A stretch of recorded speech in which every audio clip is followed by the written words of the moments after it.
Welcome back to the Wandering Wind Church.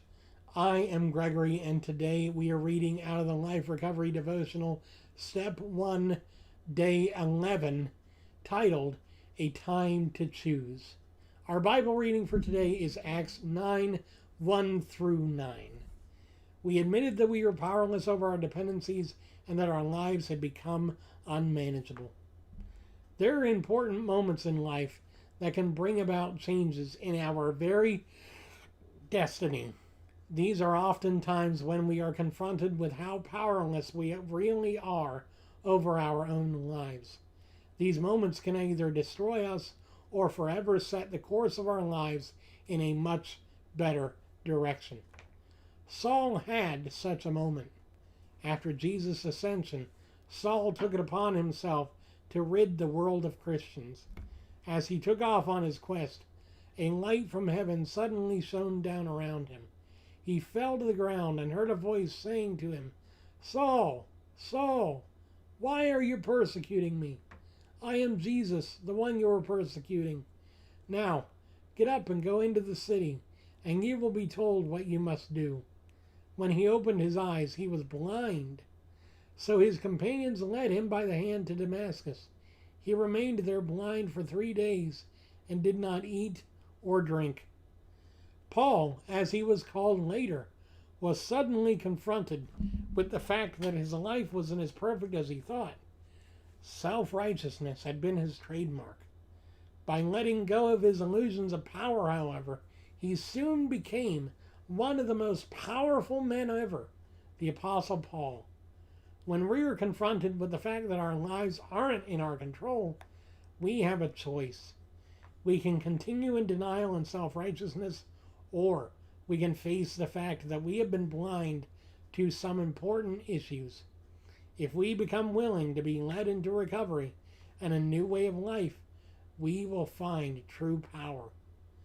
Moments of crisis present us with opportunities for great change.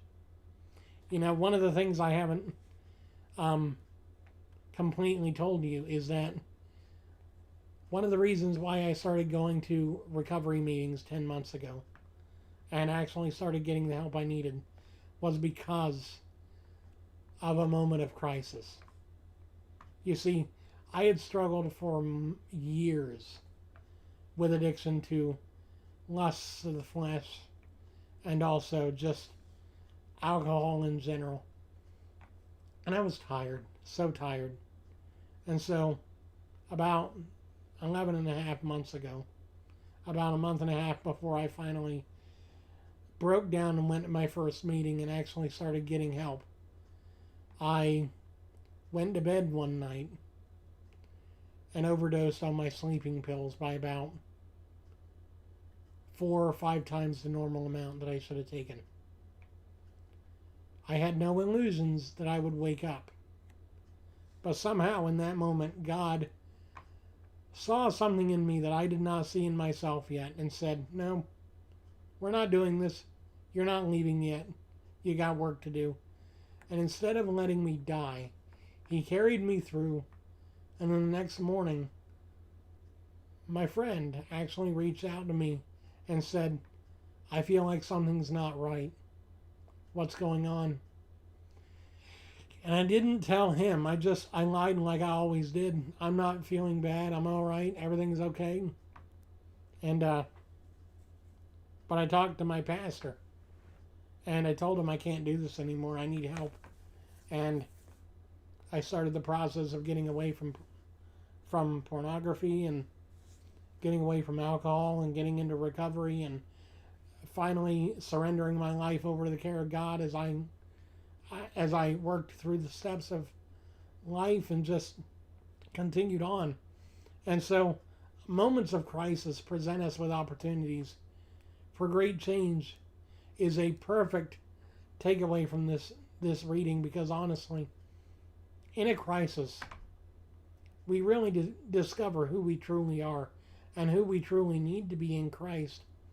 Not because of our sake, but because of his name's sake. Because if we end up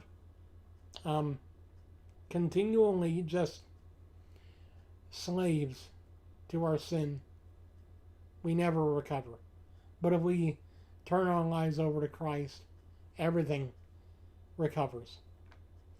As always, thank you guys so very much for watching, listening, sharing, subscribing, being a part of this ministry, and even supporting the ministry in whatever way you can, whether it's a subscription on YouTube, sharing on Facebook, or even supporting my ministry through monetary donation.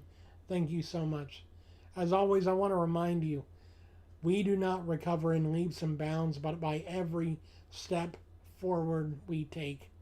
Sometimes quickly, sometimes slowly, but always progress, never seeking perfection, because we will never be perfect this side of glory. But in all things, I want you to know I am praying for you. I thank you for watching, and I thank you for being here. You have won today because you're one day closer to recovery. Thank you, and have a wonderful week. God bless you, and I'll see you again soon.